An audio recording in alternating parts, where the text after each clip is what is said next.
제36편 여호와의 종 다윗의 시 인도자를 따라 부르는 노래. 악인의 죄가 그의 마음속으로 이르기를 그의 눈에는 하나님을 두려워하는 빛이 없다 하니 그가 스스로 자랑하기를 자기의 죄악은 드러나지 아니하고 미워함을 받지도 아니하리라 하미로다. 그의 입에서 나오는 말은 죄악과 속임이라 그는 지혜와 선행을 그쳤도다. 그는 그의 침상에서 죄악을 꾀하며 스스로 악한 길에 서고 악을 거절하지 아니하는도다. 여호와여, 주의 인자하심이 하늘에 있고 주의 진실하심이 공중에 사무쳤으며 주의 의의는 하나님의 산들과 같고 주의 심판은 큰 바다와 같으니이다. 여호와여, 주는 사람과 짐승을 구하여 주시나이다. 하나님이여, 주의 인자하심이 어찌 그리 보배로우신지요. 사람들이 주의 날개 그늘 아래 피하나이다. 그들이 주의 집에 있는 살진 것으로 풍족할 것이라 주께서 주의 복락의 강물을 마시게 하시리이다. 진실로 생명의 원천이 주께 있사오니 주의 빛 안에서 우리가 빛을 보리이다. 주를 아는 자들에게 주의 인자하심을 계속 베푸시며 마음이 정직한 자에게 주의 공의를 베푸소서. 교만한 자의 발이 내게 이르지 못하게 하시며 악인들의 손이 나를 쫓아내지 못하게 하소서. 악을 행하는 자들이 거기서 넘어졌으니 엎드러지고 다시 일어날 수 없으리이다.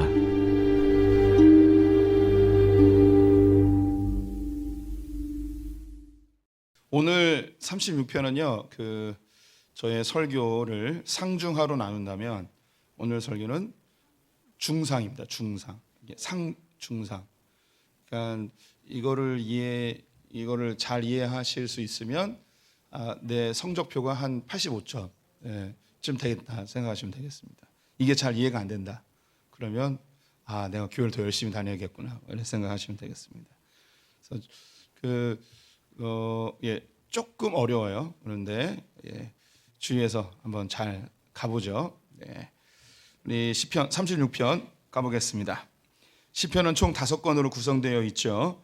1편과 2편은 서론에 해당되고 146편에서 150편까지는 결론에 해당됩니다. 시편 1권은 4개의 단락으로 이루어져 있는데요. 그중에 우리는 1권의 네 번째 단락 시편 35편에서 41편까지 와 있습니다.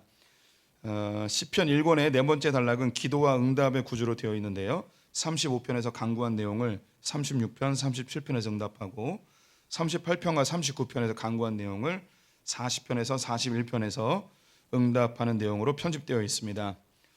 오늘 시편 36편은 35편에 대한 응답의 내용입니다. 35편에서는 다윗이 억울하게 계약을 어겼다는 내용으로 재판을 받게 되었고 거짓 증인들로 인해 거짓 증인들이 허위 진술을 하였죠. 이로 인해서 죽음의 위협에 놓이게 되었습니다. 다윗은 공의로 재판하시어 구해달라고 기도를 하였습니다. 이게 35편의 내용이었어요. 지난주에 본 거죠. 어떤 계약이나 조약을 어겼다고 사람들이 모함을 했고 거짓 증인들을 데려와서 우리가 봤다고, 다윗이 그렇게 나쁜 짓 한 거, 계약 어긴 거 우리가 다 봤다고 라고 거짓 증언을 했습니다. 그래서 지금 굉장히 위태로운 상태가 된 거예요. 군인들이 쫓아와 그를 잡아서 아마 감옥에 쳐넣거나 죽이려고 하는 상황에 하나님, 공의의 하나님 제발 나 좀 구해주세요 라고 한 게 35편의 내용입니다. 그러면 36편은 그 기도를 하여서 어떻게 결론이 되었는지 36편과 37편에서 그 이야기를 해주고 있습니다. 계속 좀 더 읽을게요. 36편은 다윗의 급박한 기도에 대한 응답의 형식입니다. 다윗이 직접 경험한 하나님에 대한 이야기를 시로 담은 것이죠. 이것은 우리가 인생을 살면서 억울하고 답답한 일을 당했을 때에 하나님께 기도하게 되며 그 기도에 하나님께서 어떻게 응답하시는지에 대해서 소망을 주는 시라고 할 수 있겠습니다. 시편 35편에서 억울한 일을 당해서 하나님 나 좀 구해주세요 라고 기도했고 그 이후에 하나님께서 자신을 어떻게 구해주셨는지 그리고 그 과정 속에서 자신은 어떤 하나님을 경험했는지 그것을 이제 시로 담은 겁니다. 그래서 이번 주하고 이제 다음 주에 이 억울한 재판에 대한 응답이 나오게 됩니다. 그러면 구체적으로 이런 억울한 상황 속에서 다윗이 어떤 하나님을 만났는지 한번 살펴보도록 하겠습니다. 교독할게요. 저부터 읽습니다. 여호와의 종 다윗의 시, 인도자에 따라 부르는 노래. 악인의 죄가 그의 마음속으로 이르기를 내 눈에는 하나님을 두려워하는 빛이 없다 하니, 그가 스스로 자랑하기를 자기의 죄악은 드러나지 아니하고 미워함을 받지도 아니하리라 함이로다. 그의 입에서 나오는 말은 죄악과 속임이라. 그는 지혜와 선행을 그쳤도다. 그는 그의 침상에서 죄악을 꾀하며 스스로 악한 길에 서고 악을 거절하지 아니하는도다. 1번입니다. 다윗이 이야기하는 악인들의 특징이 아닌 것은 무엇일까요? 1번, 하나님을 두려워하는 빛이 없다. 2번, 자신의 죄악은 드러나지 아니하리라고 한다. 3번, 지혜와 선행을 그쳤도다. 4번, 악한 길에 서고 악을 거절함. 4번, 무조건 4번이죠. 악을 거절하지 않고 거절하지 아니하였다고 합니다. 여호와의 종 다윗의 시, 시편 36편의 표지어에는 여호와의 종 다윗의 시, 인도자를 따라 부르는 노래라고 되어 있습니다. 쉬운 것부터 살펴보면 인도자를 따라 부르는 노래는 회중 찬양이라는 것이죠. 다윗이 믿음의 후배들에게 악한 자들에 의해 억울한 일을 당했을 때에 이 찬양을 함께 부르며 하나님을 소망하고 위로를 얻기를 바라는 마음이 담겨 있습니다. 다윗이 이 시를 지은 것은 믿음의 후배들과 함께 부르기를 원한 거죠. 자기가 억울한 일을 당했어요. 그 억울한 일을 당하였을 때에 자기가 경험한 하나님, 너희들도 살다 보면 억울한 일을 당할 것이고 무고하게 재판을 당하기도 할 것이고 정말 이러지도 저러지 못하는 답답한 일을 당하게 될 텐데, 나를 봐라, 내가 하나님께 이렇게 기도하면서 이 과정을 통과했다. 너희들도 이런 찬양을 부르면서 이런 억울한 일을 당했을 때 너희들이 이것을 잘 통과했으면 좋겠다 해서 이 찬양을 만들어 회중과 함께 부르게 된 것이죠. 그래서 이 찬양은 억울하고 답답하고 사방으로 우겨쌈을 당하는 상황에 있는 성도들이 불러야 되는 찬양, 어쩌면 우리 모두의 찬양이 되는 것이죠. 일단 인도자에 따라 부르는 회중 찬양으로 지어졌습니다. 그 다음 어려운 것을 보겠습니다. 여호와의 종 다윗의 시입니다. 시편에는 다윗의 시가 73편 등장하는데요. 이 중에서 여호와의 종이라고 표현하는 것이 18편과 36편입니다. 즉 매우 특이한 표현이라고 할 수 있겠죠. 성경에서 여호와의 종이라고 불림을 받는 사람들은 직분에 해당되지 않고 하나님의 뜻을 수행하는 사람들에게 해당되는 칭호입니다. 그래서 성경에 여호와의 종이라고 불려지는 몇몇이 있는데요. 대표적인 인물로 모세, 여호수아, 이사야, 느헤미야 등입니다. 선지자도 있고 민족의 지도자도 있고 또 예루살렘 성을 지었던 느헤미야도 있고, 그래서 꼭 직분에 해당된 게 아니고 여호와의 종은 하나님의 목적을 가지고 하나님의 뜻을 수행하는 사람에 대해서 여호와의 종이라고 칭하였습니다. 시편 36편에서 다윗에 대해 여호와의 종이라고 칭한 것은 다윗 스스로 한 것이 아닙니다. 후대에 덧붙여진 설명인데요. 하나님의 특별한 뜻을 수행하는 다윗, 그것은 억울한 재판에서 죽음의 위협을 당한 일이었습니다. 이것이 단순히 다윗이 걸린 재수 없는 고통이 아니고 하나님의 뜻이 담겨있는 특별한 사명이었다는 것을 보여주고 있는 것이죠. 그것이 무엇일까요? 그것은 바로 참된 여호와의 종 예수 그리스도를 예표하는 것입니다. 여호와의 종이라고 불려지는 인물들은 하나님의 특별한 목적을 가지고 하나님의 뜻을 수행하는 경우에 여호와의 종이라고 하는 거예요. 그런데 지금 여호와의 종이라고 특별히 붙여졌어요. 후대에. 지금 이 다윗은 억울한 재판을 당하여서 고통을 당하고 있는데, 이 고통을 당하고 있는 이 일이 하나님이 특별히 수행하라고 하신 하나님의 뜻이라는 거죠. 그러면 이 억울한 고통을 당하는 게 하나님의 뜻이란 말인가? 이 억울한 재판을 당하는 것이 하나님이 그에게 겪으라 하신 명령이란 말인가? 네, 맞다는 거예요. 자기는 왜 억울한 일을 당하는지 몰라요. 자기는 잘못한 게 없어요. 자기는 너무너무 괴로워요. 그런데 하나님이 너는 여호와의 종이야, 이 일을 네가 당해야 돼 라고 명령하신 거죠. 그러면 이 다윗이 억울한 재판을 당하는 이 일을 통해서 이 다윗은 시를 쓰고 그가 만난 하나님에 대해서 글을 남기고 이걸 통해서 이걸 남기게 하려는 거예요. 이 글을 통하여서 후대의 사람들이 예수 그리스도를 발견하도록 억울한 재판을 받아서 억울하게 돌아가신 예수 그리스도를 예표하기 위해서 다윗은 고통을 당한 거죠. 네, 이 부분은 우리 성도님들의 삶에 굉장히 중요한 메시지예요. 이제 뒤에 언급되겠는데 하나님이 우리에게 너희는 그리스도의 종이다. 너희는 하나님의 종이다라고 우리를 부르셨어요. 그러면 우리는 하나님의 종이구나, 예수 그리스도의 종이구나 라는 생각을 하면 우리는 제일 먼저 뭐가 떠오르냐면 봉사하는 게 떠올라요. 그래서 교회 봉사하고 교회 청소하고 헌신하고 하나님의 종, 여호와의 종, 그리스도의 종, 그러면 봉사하는 것부터가 생각나는 거죠. 그런데 오늘 이 여호와의 종 다윗이라는 이 호칭을 통해서 우리가 알아야 되는 게 뭐냐면 교회 봉사하는 거 중요하고 헌신하는 거 중요한데 여호와의 종은 어떤 사람이냐? 하나님의 목적을 가지고 그 뜻을 행하는 사람을 여호와의 종이라고 하는 거죠.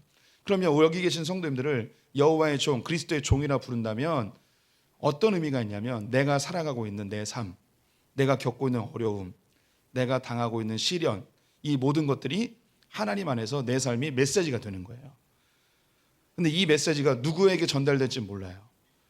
다윗이 이것이 이후에 나타날 메시아 예수 그리스도의 죽으심을 예표하는 것이라고 알았을까요? 그는 특별히 하나님의 은혜를 받아서 그의 고백들 중에 내가 죽기 전에 하나님의 보좌 우편에 계신 나의 주님을 보았다라는 그런 환상을 본 그런 글이 있긴 해요. 시편에. 그런데 그거 다 이해하지 못하죠.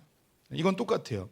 모세가 자기가 인도할 이 이스라엘 백성들이 가나안 땅에 들어가는 이 모습이, 그리고 유월절에 어린 양을 죽이고 출애굽하는 모습이 이것이 예수 그리스도의 유월절의 피 흘림으로 완성될 거라고 생각도 못하는 거죠. 여호수아가 이스라엘 백성들을 가나안 땅에 인도하여 들어가는 그 모습이 먼 훗날 하나님의 백성들이 저 천국의 하나님 나라로 들어가는 것을 예표한다는 걸 모르죠. 근데 그는 그 일을 그냥 했어요. 느헤미야가 예루살렘 성을 짓는 것이 모든 그리스도인들이 하나님의 나라를 짓는 모습인지 모르고 그냥 자기는 예루살렘에 대해서 안타까운 마음으로 자기에게 주어진 그 부담감에 그 예루살렘 성을 지었단 말이에요. 하나님께 쓰임 받는 자들은 자기가 하는 행동이 무엇인지 다 해석을 못해요. 그런데 그 일을 내게 주어진 좋은 일도 있겠지만 고통스럽고 다윗이 겪었던 억울한 일을 당할 때도 있어요. 근데 그 일에 대해서 외면하거나 회피하거나 혹은 이것을 부인하지 않고 당당하게 혹은 덤담하게 내게 주어진 길을 주님 바라보며 한 걸음 한 걸음 주님이 행하실 것을 바라보며 그렇게 걸었더니 그것이 메시지가 되고 그것이 증표가 되고 예표가 되고 그것이 하나님의 종이다라고 일컬음을 받는 그 방편이 되는 거예요. 우리 성도님들이 우리 성도님들 제가 뭐 목사니까 하나님의 종이라고 더 많이 불림 받을 것 같이 느껴지시겠지만 저나 성도님들은 다 똑같습니다. 다 하나님의 종들입니다.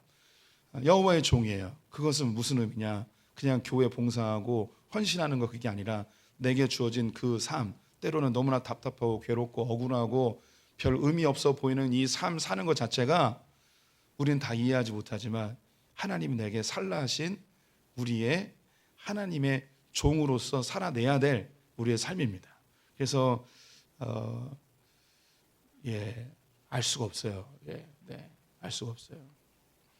제가 이 이야기를 할 줄 몰랐는데 지난주에 황나영 권사님 어머님이 돌아가셨어요.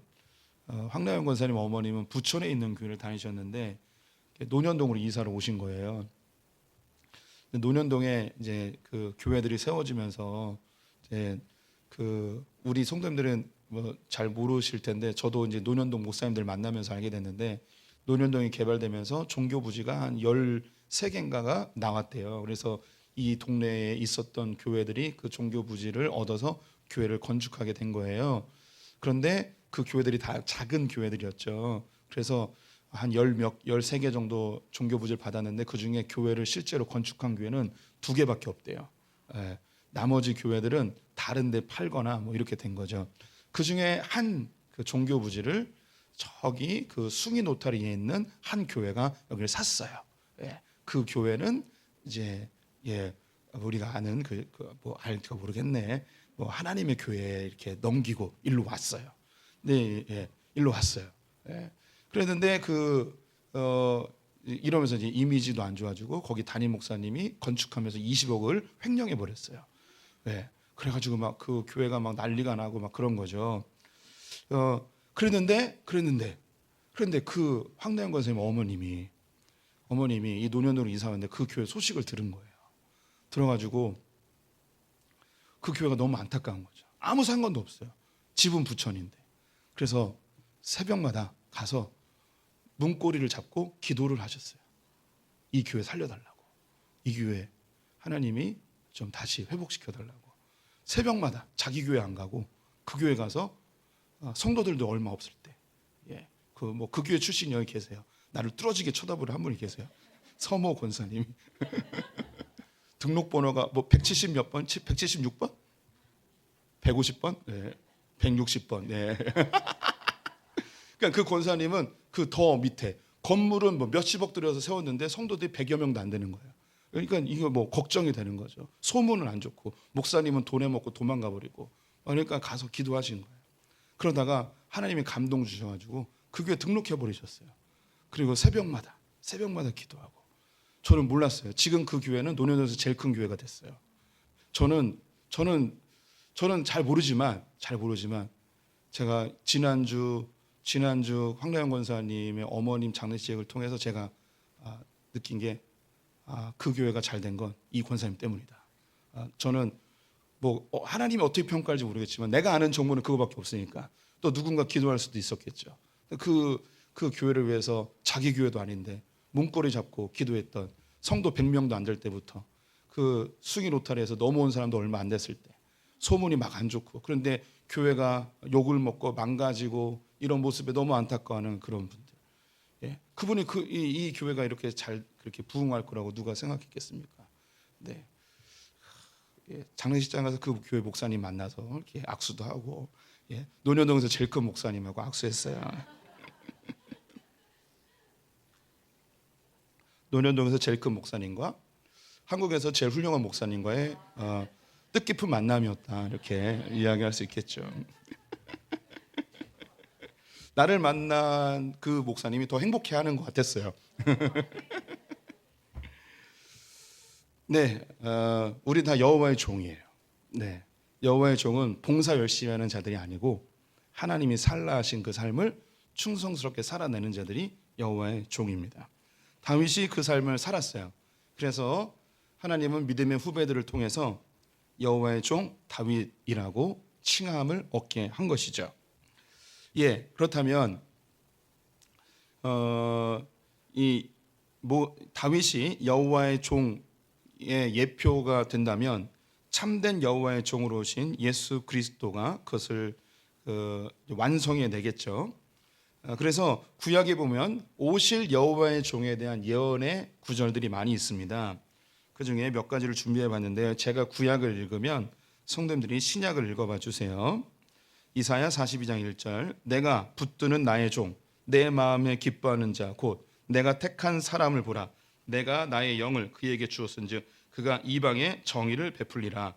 보라 내가 택한 종 곧 내 마음에 기뻐하는 바 내가 사랑하는 자로다.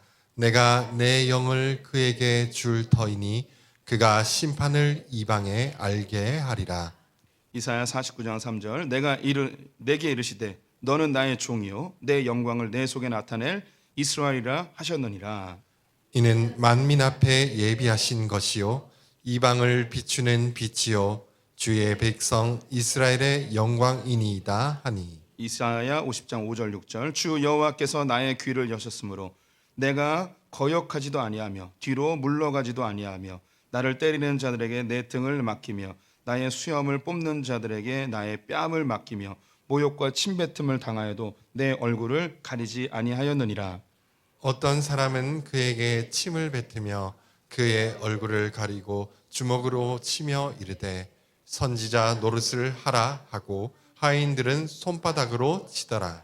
이사야 52장 13절 14절입니다. 보라 내 종이 형통하리니 받들어 높이 들려서 지극히 존귀하게 되리라. 전에는 그의 모양이 타인보다 상하였고 그의 모습이 사람들보다 상하였으므로 많은 사람이 그에 대하여 놀랐거니와 아브라함과 이삭과 야곱의 하나님 곧 우리 조상의 하나님이 그의 종 예수를 영화롭게 하셨느니라. 너희가 그를 넘겨주고 빌라도가 놓아주기로 결의한 것을 너희가 그 앞에서 거부하였으니. 이사야 53장 11절입니다. 그가 자기 영혼과 수고한 것을 보고 만족하게 여길 것이라. 나의 의로운 종이 자기 지식으로 많은 사람을 의롭게 하며 또 그들의 죄악을 친히 담당하리로다. 그는 근본 하나님의 본체시나 하나님과 동등됨을 취할 것으로 여기지 아니하시고 오히려 자기를 비워 종의 형체를 가지사 사람들과 같이 되셨고 사람의 모양으로 나타나사 자기를 낮추시고 죽기까지 복종하셨으니 곧 십자가에 죽으심이라. 아멘. 계속 읽습니다. 시편 35편은 억울한 재판으로 죽음의 위협에 있던 다윗을 보여주었습니다. 하나님께 구원해 달라고 간구하였더니 응답하셨습니다. 시편 35편의 억울한 재판을 받은 다윗의 모습은 예수 그리스도를 예표하죠. 예수님은 의로우신 분인데 억울한 재판으로 죽임을 당하셨습니다. 하나님께 쓴 잔을 거두어 달라고 간절히 기도하였음에도 불구하고 죽임을 당하셨죠. 다윗은 하나님의 목적을 가지고 특별히 사용하신 여호와의 종입니다. 이것은 예표이고 진짜는 예수 그리스도입니다. 예수님은 십자가를 통해 인류를 구원하기 위한 특별한 사명을 가지고 이 땅에 오셨습니다. 시편 36편은 다윗이 당한 고난이 단순한 시련이 아니라 하나님의 목적을 이루기 위한 사명, 십자가였음을 보여줍니다. 이 시편은 우리에게도 적용됩니다. 왜냐하면 예수님의 죽음으로 우리는 하나님의 종이 되었기 때문입니다. 고린도전서 7장 말씀 같이 읽어봅니다. 시작. 주 안에서 부르심을 받은 자는 종이라도 주께 속한 자유인이요 또 그와 같이 자유인으로 있을 때에 부르심을 받은 자는 그리스도의 종이니라. 너희는 값으로 사신 것이니 사람들의 종이 되지 말라. 아멘. 네. 다윗이 억울한 재판을 당하고 죽음의 위협 속에 있었는데 그가 그런 삶을 겪게 된 것은 이후에 오실 예수 그리스도의 억울한 재판과 그의 죽으심을 예표하기 위한 하나님의 예고편이었던 거죠. 자기는 왜 고난을 당하는지 모르지만 그 일을 자기에게 주어진 걸 회피하지 않고 한 걸음 한 걸음 걷고 그 고통 중에 글을 쓰고 시편을 쓰고 그것이 훗날에 예수 그리스도의 오심으로 완성되는 그 그림을 보여주고 있습니다. 우리 역시 다시 언급해드리지만 우리는 다 하나님의 종들입니다. 그래서 내가 살아가는 이 삶이 다 해석이 되지 않을지라도 때로는 억울한 일을 당하고 고통을 당해도 그 일을 하나님 안에서 내게 허락하신 것으로 알고 묵묵히 한 걸음 한 걸음 걸으면 이 생애에 우리가 해석되는 때도 옵니다. 또 해석이 안 되면 천국 가서 다 해석이 될 것입니다. 그래서 고난 중에 하나님을 원망하거나 주님을 떠나지 마시고 끝까지 주님을 붙드는 분들 되시기를 축원드립니다. 이제 본문으로 조금씩 들어가 볼게요. 악한 자에 대한 고발. 시편 36편을 35편과 굳이 연결할 필요는 없습니다. 다윗은 억울한 재판 외에도 수많은 억울한 일을 당했기 때문이죠. 다윗은 자신을 괴롭히는 자들을 악인으로 표현하였습니다. 성경에서 악인은 하나님 편에 서지 않은 자들을 의미하죠. 반대로 의인은 하나님 편에 선 자들을 뜻합니다. 다윗이 악한 자라고 표현하는 것은 개인적인 감정이나 원한으로 말하는 것이 아닙니다. 하나님의 말씀 앞에 올바르지 않은 자들을 악한 자로 표현하고 있습니다. 다윗은 악한 자의 7가지 특징을 언급했습니다. 앞에 성경 구절을 읽었는데 설명 듣느냐고 뭐 읽었는지 하나도 기억이 안 나죠. 그런데 거기에 1절부터 4절에 악한 자들의 7가지 특징을 언급했어요. 하나씩 번갈아가면서 읽어볼게요. 그의 눈에는 하나님을 두려워하는 빛이 없다. 그가 스스로 자랑하기를 자기의 죄악은 드러나지 아니하고 미워함을 받지 아니하리라. 그의 입에서 나오는 말은 죄악과 속임이라. 그는 지혜와 선행을 그쳤도다. 그는 그의 침상에서 죄악을 꾀하며 스스로 악한 길에 서고 악을 거절하지 아니하는도다. 다윗은 악한 자들의 특징을 정확하게 설명하고 있습니다. 가장 중요한 핵심 사항은 하나님을 두려워하지 않음입니다. 하나님을 경외하는 것은 구원과 직결됩니다. 노아가 하나님을 경외함으로 방주를 준비하여 그 집이 구원을 받았죠. 또한 하나님을 경외하는 자는 악을 미워하고 여호와를 경외하는 것이 지혜와 지식의 근본이 됩니다. 또한 장수하게 됩니다. 하나님을 두려워하지 않기 때문에 하나님이 원하지 않는 악을 행하게 되는 것이죠. 본문에 나오는 내용들이 예수님의 삶에 그대로 적용이 되는데요.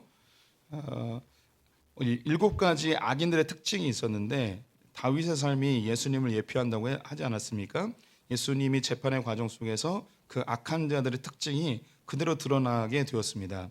악인의 특징, 하나님을 두려워하는 빛이 없음.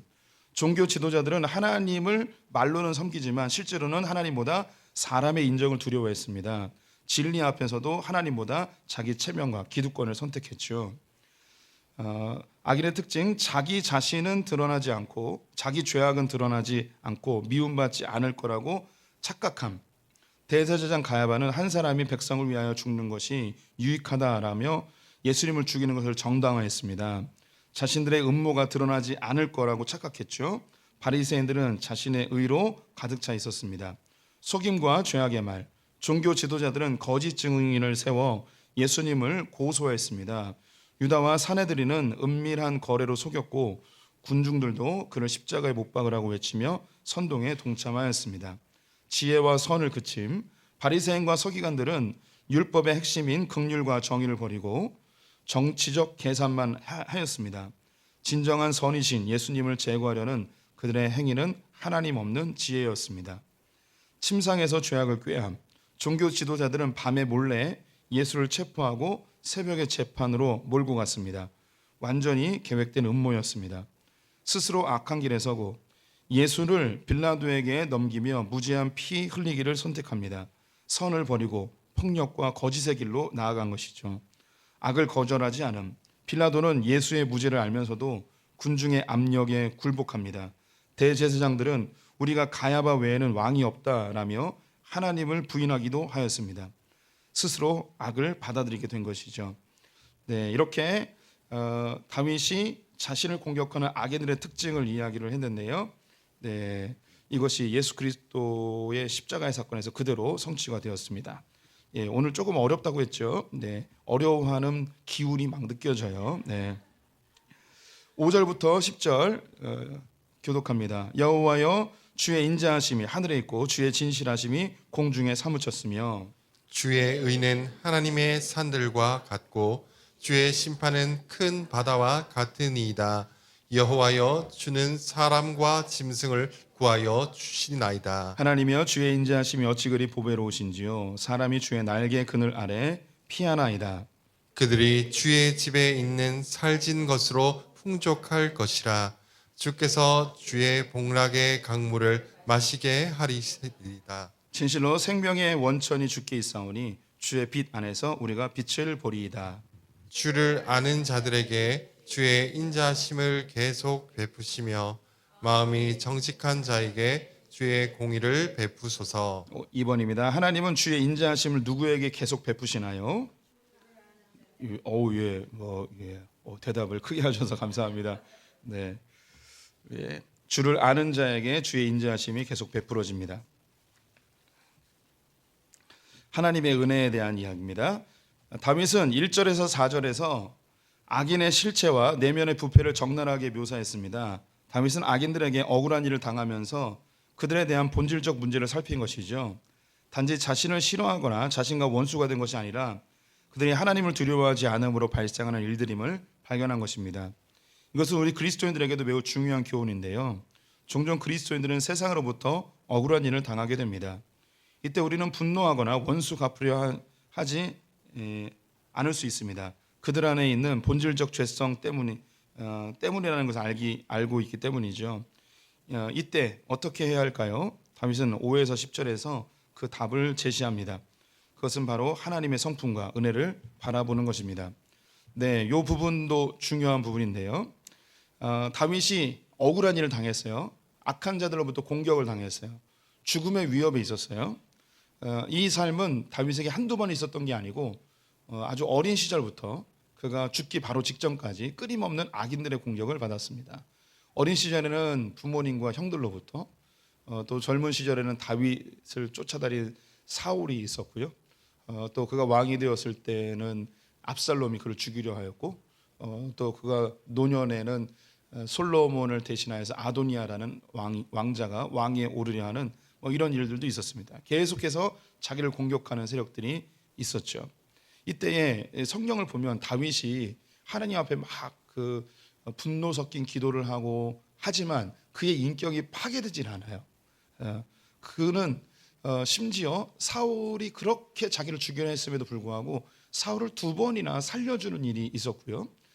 또 압살롬에 의해서 폐위되어 도망갈 때 그는 시므이가 피를 흘린 자여 떠나가라 떠나가라 이야기하면 그를 저주합니다. 근데 그도 죽이지 않고 그를 다시 용서해 주기도 합니다. 또 압살롬의 압살롬의 군대에 있었던 사람들도 다 숙청하지 않고 그들을 다시 다 받아들이고, 그래서 그의 인격이 파괴되지 않고 끊임없이 은혜를 베풀며 그의 삶 속에 인자함이 계속해서 묻어나와요. 그 이유는 뭐냐면 아무리 고통을 당해도 그의 마음에는 상처가 되지 않는 거예요. 왜 상처가 되지 않는가? 이런 걸 벌써 얘기하면 안 되는데 제 다음 책이 상처를 두려워하지 않는 영성인데 거기에 나오는 이야기들인데 나와야 될 이야기들인데 우리의 싸움은 혈과 육에 대한 것이 아니에요. 악한 영들, 공중권세 잡은 자들, 통치자들과 권세자들과의 싸움이죠. 그러면 그 이면에 이제 사단이 공중권세 잡은 자가 획책을 하고 있는 거죠. 그래서 우리는 어려움을 당하거나 고통을 당할 때에 그 사람으로 인해 상처를 받아요. 그 사람이 미워져요. 미워지면 분노가 생기고 용서가 안 되고, 용서가 안 되면 이게 내 안에 그 가시가 되어서 상처가 남게 되는 것이죠. 그런데 그 사람이 미운 게 아니라 이 사람이 이렇게 행동하는 이유는 이런 이유 때문이구나. 그 깊은 내면을 알게 되면 상처가 안 되는 거예요. 이해가 되면 상처가 안 되는 거죠. 그래서 이 다윗이 지금 이야기하기를 저들이 왜 나를 공격하는가? 저들이 왜 나를 못 잡아먹어서 안달이 났는가? 그 이유의 근본적 이유는 뭐냐면 하나님을 경외하는 마음이 없구나. 하나님을 두려워하는 마음이 없으니까 이들이 이렇게 행동하는 거구나. 내가 악을 행하지 아니하였음에도 불구하고 저들이 서로 계략을 짜서 나를 모함하여 죽이려 하는 것, 저들이 밉죠. 그런데 저들이 그렇게 되는 게 아니라 하나님을 두려워하는 마음이 없으니까 그들이 이렇게 거짓으로 획책하여 나를 죽이려 하는구나. 저들이 밤새 음모를 꾸며서 나를 죽이려 하는구나. 거짓 증인들을 세워서 나를 죽이려 하는구나. 이 모든 근원이 뭐냐면 하나님을 두려워하는 마음이 없기 때문에, 즉 그들의 죄성 때문에 이런 일을 하는 거구나.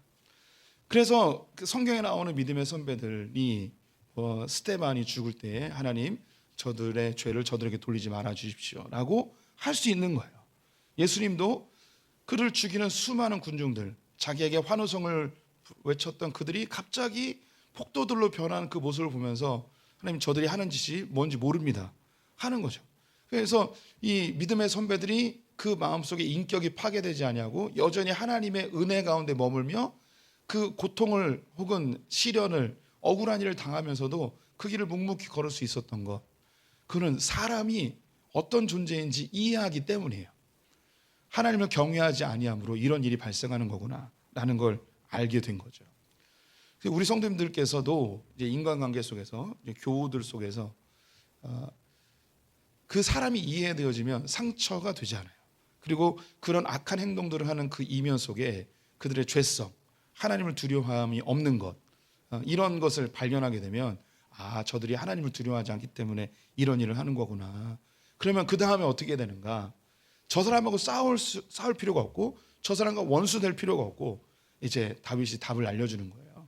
하나님의 은혜를 바라봐야 되는 거죠. 그들이 하나님을 두려워하지 않으니까 하나님이 해결해 줘야 되는 거예요. 하나님을 두려워하는 마음이 그들에게 생겨버리면 이런 일을 안 하게 되는 거죠. 내가 막을 수가 없어요. 내가 힘이 없는 경우도 있고, 내가 이 일에 대해서 내 영역 밖의 일일 수도 있고, 또 이 일을 해결한다고 해서 더 큰 문제가 발생할 수도 있고, 이 일은 하나님께 은혜를 구해야 되는 거구나. 계속 보겠습니다. 다윗은 하나님의 성품을 나열합니다. 이것도 한번 하나씩 번갈아 한번 읽어보겠습니다. 주의 인자하심이 하늘에 있고 주의 진실하심이 공중에 사무쳤으며 주의 의는 하나님의 산들과 같고 주의 심판은 큰 바다와 같으니이다. 주는 사람과 짐승을 구하여 주시나이다. 주의 인자심이 어찌 그리 보배로우신지요. 진실로 생명의 원천이 주께 있사오니 주의 빛 안에서 우리가 빛을 보리이다. 다윗은 하나님의 인자, 은혜, 진실, 의, 심판, 구원, 생명이 온천하에 가득하다고 찬양하고 있습니다. 그렇다면 그 하나님의 은혜를 어떻게 얻을 수 있을까요? 그 핵심이 주를 아는 자에게 주의 인자하심을 계속 베푸신다. 하나님 마음이 정직한 자에게 주의 공의를 베푸소서입니다. 여기에 밑줄 그으셔야 돼요. 주를 아는 자에게 주의 인자하심이 계속 베풀어진다는 것이죠. 주의 은혜를 얻길 원한다면 우리는 뭐 해야 되냐면 주를 알아야 돼요. 계속 읽어보겠습니다. 하나님은 악한 자, 즉 하나님을 두려워하지 않는 자들을 심판하십니다. 하나님이 원수를 갚으신다는 것에 대해 그리스도인들, 정직한 자들을 편애하기 때문에 원수를 갚으신다고 생각하면 오산입니다. 하나님은 질서의 하나님이십니다. 그들이 악한 자들이기 때문에 심판을 받는 것입니다. 다윗은 정말 중요한 하나님의 인자, 은혜, 헤세드를 받는 방법을 알려줍니다. 악한 자들은 공의의 하나님에 의해 심판을 받지만 우리는 주의 날개 그늘 아래에서 안전할 수밖에 없는 방법을 알려줍니다. 그것은 바로 주를 아는 것입니다. 인간은 죄로 인해 하나님과 단절되어 찾을 수도 없고 알 수도 없습니다. 로마서 3장 읽어주세요. 시작. 기록된 바 의인은 없나니 하나도 없으며 깨닫는 자도 없고 하나님을 찾는 자도 없고 다 치우쳐 함께 무익하게 되고 선을 행하는 자는 없나니 하나도 없도다. 네, 사람은 죄로 인해서 하나님을 알 수도 없고 찾을 수도 없습니다. 하나님을 알기 위해서는 하나님 우리에게 계시해 주셔야 합니다. 알려주셔야 되는 거죠. 하나님의 계시는 일반 계시, 자연과 특별 계시, 말씀이 있습니다. 죄로 인해 사람들은 자연을 통해 하나님을 발견하지 못하고 자연을 우상으로 만들어 섬기게 되었죠. 하나님이 이스라엘에게 말씀을 선물로 주셨는데 말씀을 가까이 하지 않다가 결국 멸망하게 되었습니다. 자연 계시를 통해서 하나님을 알아야 되는데 죄 때문에 발견을 못하는 거예요. 그래서 하나님은 이 죄인들을 위해서 특별 계시인 말씀을 주셨어요.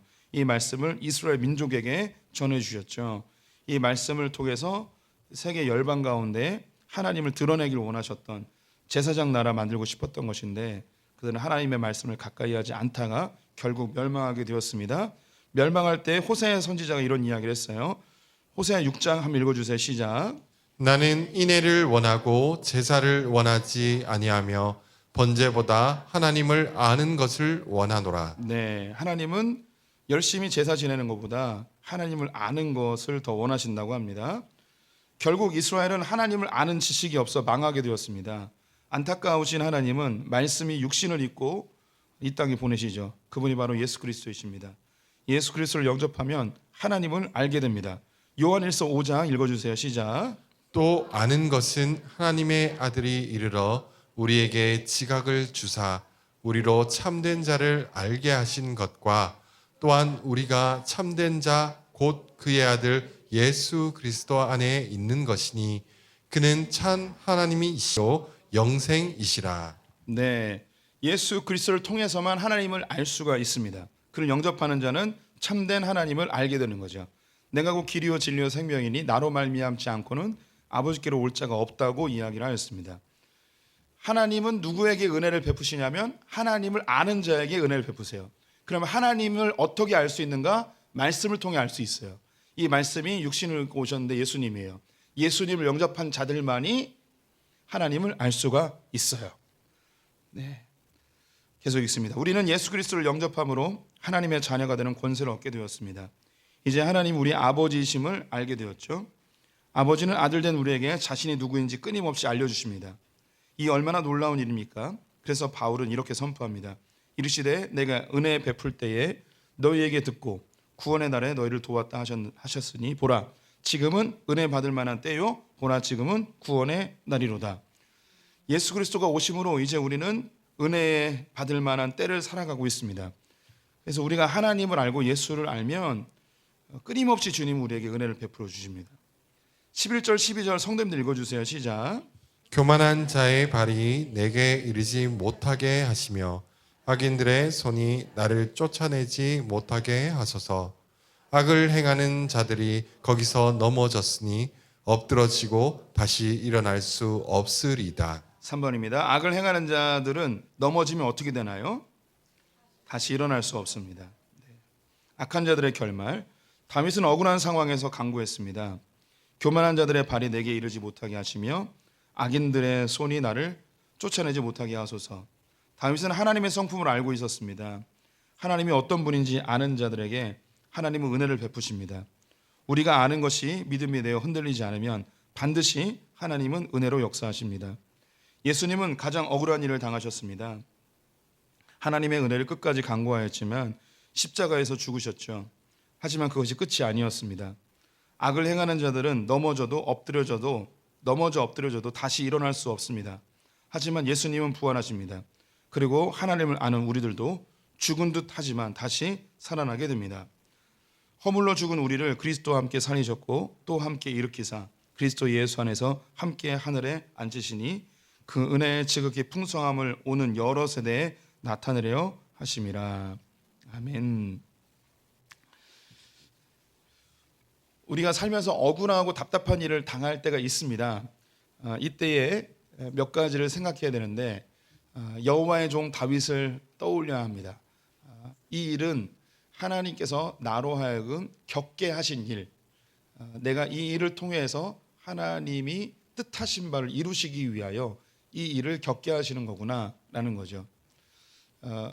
그래서 성도님들이 고난을 당할 때 내가 뭘 잘못했지? 우리의 죄가 분명히 떠오르면 회개하면 되지만 이유 없이 당하는 고통이 있으면 하나님께서 이 일을 통해 뭘 하려 하시나 보다. 하나님의 종들에게 뭔가 특별한 계획을, 목적을, 사명을 주시는구나라고 떠올리시기를 권면을 드립니다.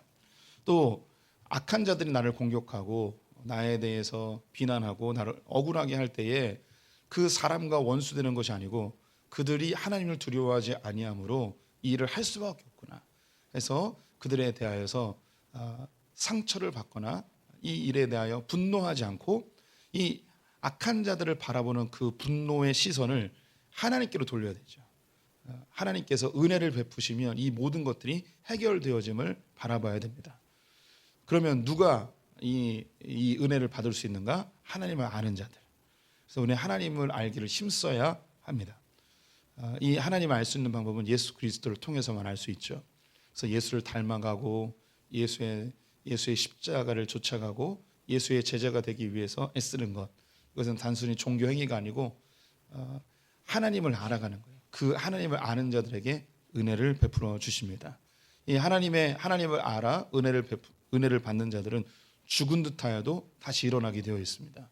악인들은 한번 넘어지면 못 일어나지만 우리 하나님의 은혜 받은 자들은 우리가 수십 번 넘어져도 아주 엎드러지지 않고 다시 일어나게 되어 있습니다.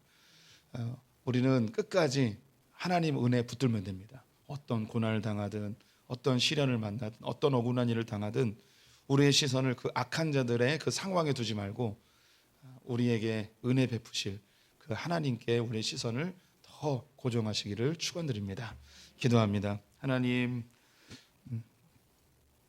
우리의 삶 속에 이해할 수 없는 고난과 억울한 일을 당할 때 우리의 시선이 분노에 머물지 않고 은혜를 베푸는 하나님께 돌리게 하여 주시옵소서. 하나님을 아는 자들에게 하나님의 은혜를 멈추지 않고 부어주심을 오늘 보았습니다. 우리로 주님을 알게 하시니 감사합니다. 우리 아버지 되신 주님을 더욱 알아가기 힘쓰는 자들 되게 하여 주시옵소서. 예수님의 이름으로 기도드렸습니다. 아멘.